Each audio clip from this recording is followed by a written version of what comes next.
There we are, finished. Just came down the sky, and this is what it looks like. We have to do the hemming next time.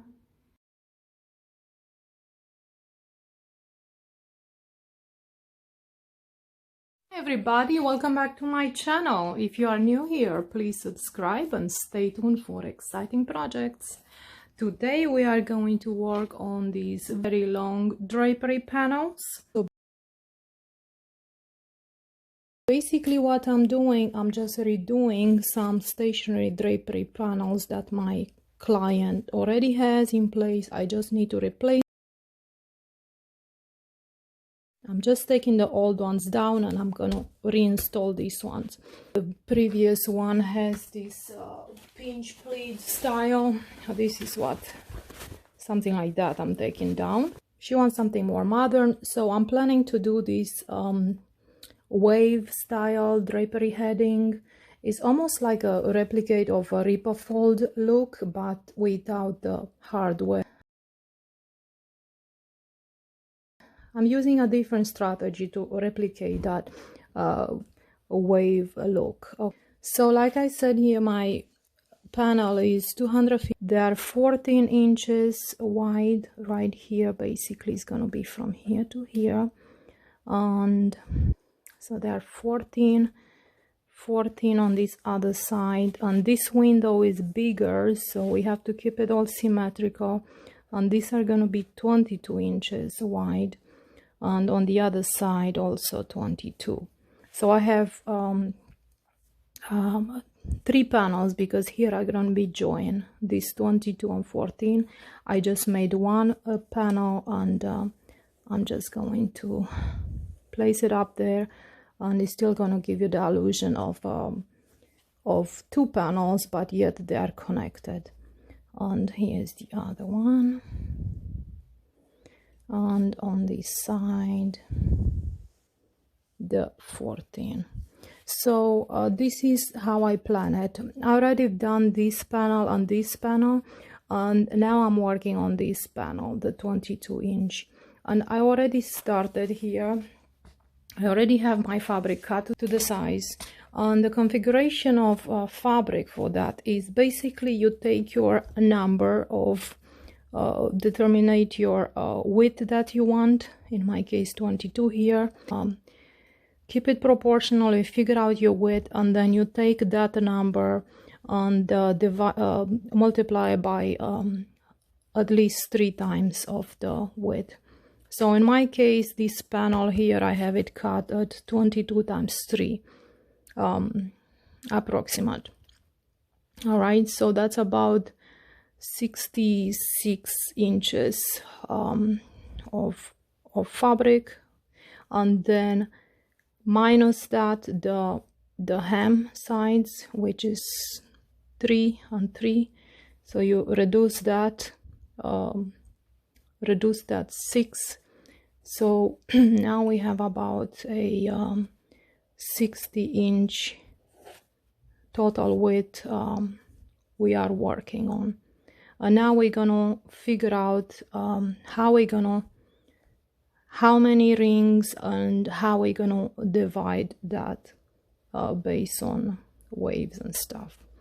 And here in my 14 inch, let's jump to this for just a second, because I have to keep everything in mind what I've done already. And my 14 inch, I already have three waves, and that means I have 6 rings on this curtain rod. Now also I have 6 rings on this side, but remember I have 1 panel connected, so I have 6 on this side and 10 on this side on the 22. So in total on this corner I have 16 rings. Because I have 10 here, I have to also make 10 on the other side. So with that being said, I'm going to take my 60 inches that I have left in here, and I'm going to divide it by the number of spaces, not the rings but the spaces, because if I'm looking for 10 rings, I'm actually dividing these by 9, because you're not counting the last ring here. This is on the background here. I already saw this. This is the top. Hang with me.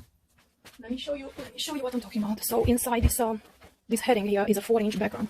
So this is a fusible one. That means you can iron on straight on the fabric, and it's going to create a nice contact. All right, so this is a 4-inch, and I fold it just once, and then we're going to have to space our ring position. And that's what I'm talking about, the waves. Okay, it's going to be the permanent wave like that. We're going to create that, hand stitch everything. So that's what I'm saying, you divide, because the one ring is going to be right here after the hem. After I finish the hem, it's going to be right here, starting the first ring, and then here. So I have 10 rings. And that's what I was saying, you're going to take your number, the number you're working with, divide that by not the number of rings, but 1 minus. So I have 10 rings minus 1, so 9. And whatever number that's going to be, and then I'm going to measure every 5.9. I'm going to have a, let's put a pin. Okay, every 5.9, I'm going to mark, and that's where I'm going to sew my strings, and you're going to see what I'm talking about. All right, so I mark my space right here, and right across the marks, I'm going to attach a permanent strings, and that's what's going to keep those permanent folds together. All right, so once again, the size of the cord is going to be equal as the size of the panel, which is 22, and we're going to divide that by 9 in my case, because I have 10 rings, and we're not going to count the first one, so we divide that by 9, and that's going to give me something like 2.44, and that's what I'm going to trace on my, I'm going to mark on my 22-inch, and let's cut that as we talk. Here's my ruler. I'm just going to cut my cord to 22, just leaving a little bit for the edges to wrap it around. Again, just a little bit more here. Okay, so just leave that for a little knot there. And I can also sew this into the side pockets when I'm stitching the top. So now I'm going to measure 2.44, and I'm just going to mark. Let's see, 2.44, less or more about there. So what I'm going to do, I'm just going to mark it like that. And after I do all of them, let's see, 1, 2, 3, 4. So 2.44, just a little bit less than 2.5.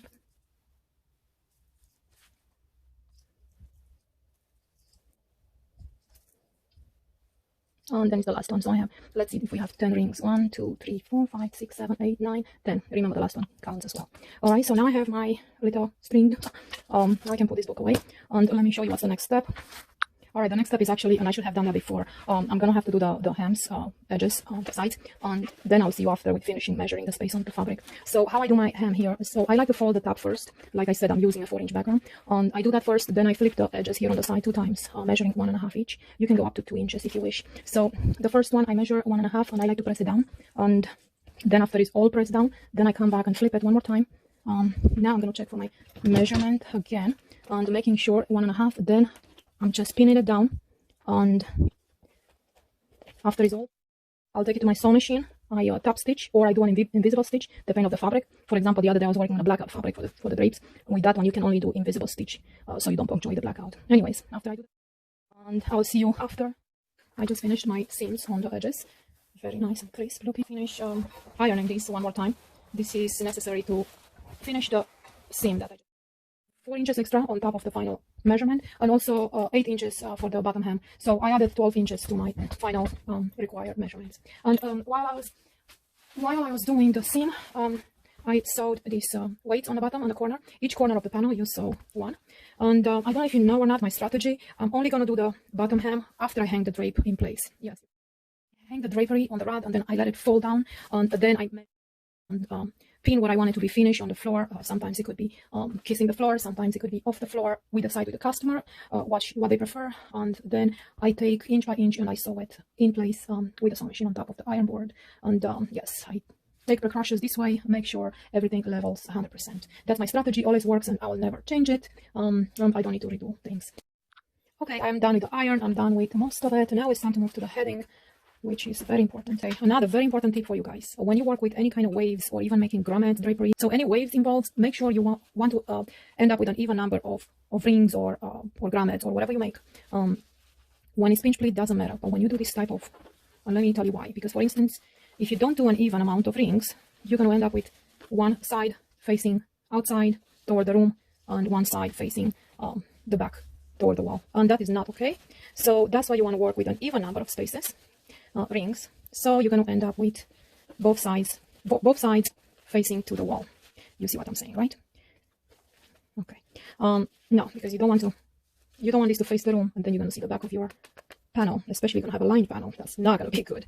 Okay, with that being said, let's move forward. Like I said, I already traced my spaces here, my marks that I need. And now we are going to start sewing the cord. So here I have an outdoor thread, a nylon, bamboo nylon, could be any strong outdoor upholstery thread, anything that doesn't break so easily. And let's start with the first right here, which is right here. I took out a pin, but it's supposed to be one pin right here. And this could also be sewn inside this little pocket, but if you forget it, it's okay, just do what I do now. So try to make a little knot in the end to prevent it from opening later on, especially if your drape is going to be functional, meaning open and close. Mine is going to be stationary, like I said. And yes, so you can make this style for stationary or functional draperies. It's not going to lose its shapes as you move it back and forth. Just make sure you put a strong enough cord.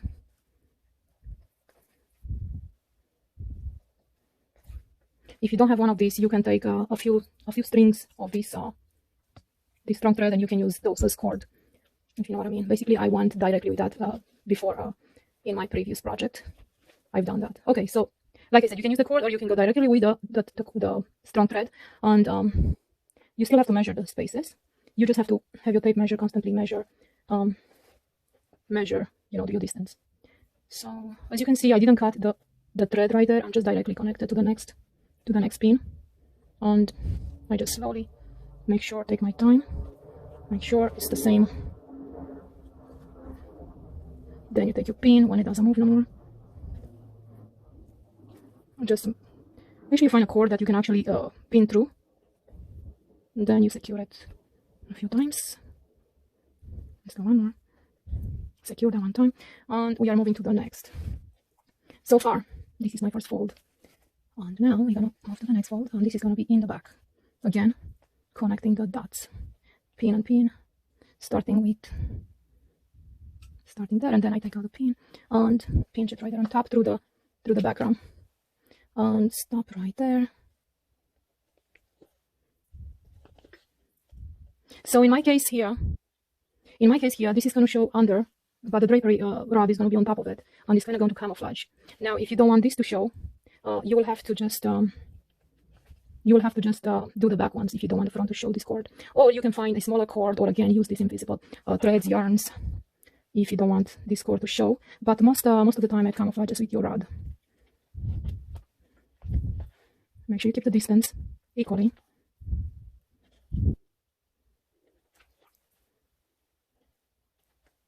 And now we're gonna move to the next. And as you can see, it starts shaping. Again, start here, and then you take the pin here, take a pin.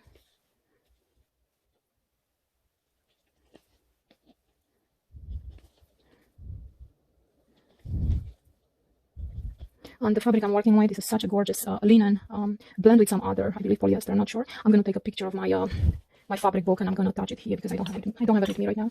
My whole book is in a car. But as you can see, this is what we have so far, and I'm going to do the rest. Let's do one more, and then I'll do one more with you here. Then I'm going to finish this all by myself, and I'll show you the end product.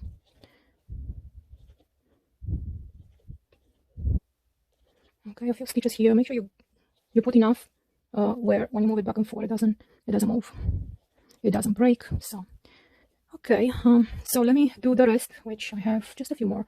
I think I lost a pin here, and I have how many more? 1, 2, 3, 4 more to sew, and I'll see you after. Okay, it's all sewn, permanent folds. Now what I'm gonna do next, I'm gonna take these hooks, drapery hooks, and I'm gonna place them right there. So I'm gonna place those in. That's why you want that background. And that's why you want that heavy background in the back for these hooks to insert nice. Just take your time and insert those hooks. No, not like that. So you want to place them right in between the fabrics.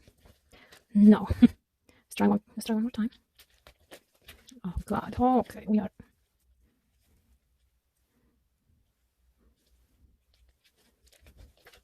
Okay, this is not good.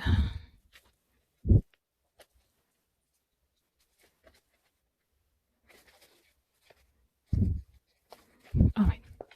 Finally put that in. So as you can see, I'm placing my hooks right there under the what I punctuate.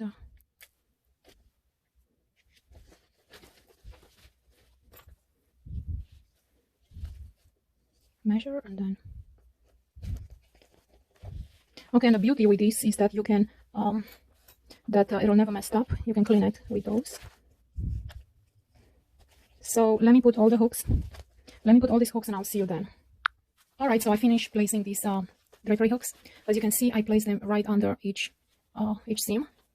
And now let's pretend we're gonna put this up on the rod. Let's just use these rings, even though these are not the rings. The rings I'm gonna use, they are a lot bigger than these. Since it's the high ceilings, they are 2 times the size of these. So let's just let's pretend this is our drapery rod, and just place them like that. And of course, you're gonna stay tuned and see the final result in just a minute. First, let's see what this looks like. This is just a test in my workroom before we're going to actually install it.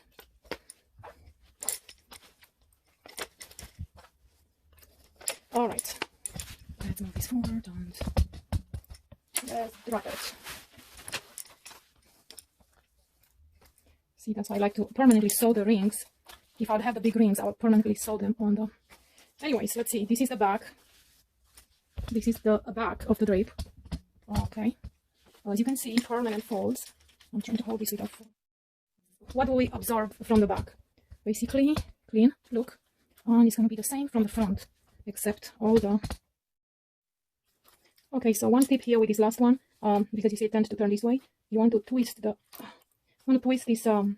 this little clip in here on the end when you get up there, because I might not be able to show you this when I get to install this rod up. You want to twist this eyelid right on the inside, so your drapery hook is facing this way, if that makes sense. So this way it doesn't flip on the outside, if that's the case. And of course, take each one and twist them the way you want your drapery panel to fall. But this is it for now. I'm going to show you the final result when it's going to be installed up on the rod at my client's house. Basically, I came up with this idea. I don't know if anybody else done it before. I have no idea. But I swear this is my personal idea of a permanent fold.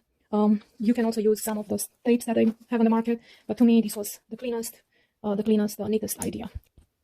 Since we are here, I just want to give you another tip. It might be helpful in case you don't want to use these drapery hooks, which also, if they're functional, they're going to probably come out sometimes. So if you choose, you can directly sew this ring onto the fabric, in the back of the fabric here. You can hand sew it. But when you're going to want to clean the drapery, that's going to probably be a problem. So you have to figure out what works best for you, if you want to sew that or not. Now, all right. Oh God.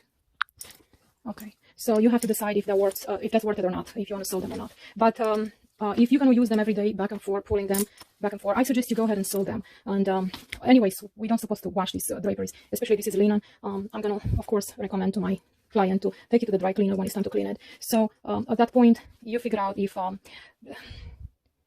you want to unsew the rings, take them to the drapery, anyways, you're going to figure out if it's worth it to sew them directly on fabric or use these drapery hooks. Stay tuned, I'll come back to you with the final result. Bye, thanks.